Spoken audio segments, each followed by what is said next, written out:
yan, tingnan mo yung diniliver mo. Electric pan, bibigyan mo ako ng baby wipes?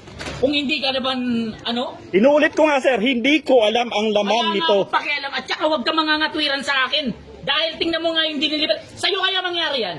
Oh, magbaliktad tayo ng sitwasyon. Eh, pero mahinahon ka dapat, hindi yung nagagalit ka. Pinakakairita kayo eh. Isipin mo, electric pan yung... Nag-uusap tayo ng matino tapos sisigaw-sigawan mo ako, minumura mo pa ako. Sa tingin mo, lalamig ang ulo ko, ganyan yung ginagawa nyo? Dideliveran nyo ako ng ganyan?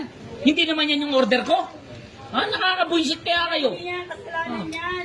Rider lang yan. Hoy kayo, huwag kayong mag-ano-ano dyan ha. Wala kayong kinalaman rito. Kayo, mga chismosa kayo eh. O sige, kung ikaw tama, sige na. Aba, tapos ngayon gaganyan-ganyanin mo? Ha? O, Sige na, bakit sige na, pinatid ko? Ganun- para ganun manahimik ka lang, na. Ha? Ganun-ganun na lang yan. Yung Para pinatid ko. manahimik ka na, alis na ako. Aba, dapat lang yan.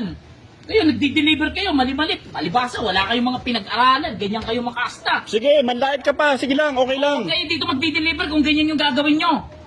Wala kayong ano, pabidyo-bidyo ka pa, pabidyo-bidyo ka pa. Siyempre, ebidensya ko to, bakit ba? O, bakit May karapatan pabidyo ako. mo? Gusto mo kasuhan kita? O di ko, magkaso ka. Ha? Sige, magkaso ka. Kapal, kapal na mukha mo ah. Kapalan mo ka. Grabe ka. Ganyan-ganyan ka pa. Delivery rider nga lang. Wala kayong modo ah. Pag ganyan-ganyan pa kayo ha. Masyado mong hinahamak. Mga rider kayo, mga wala namang kayo pinag-aralan. Yung yayabang nyo magsiasta. Okay lang.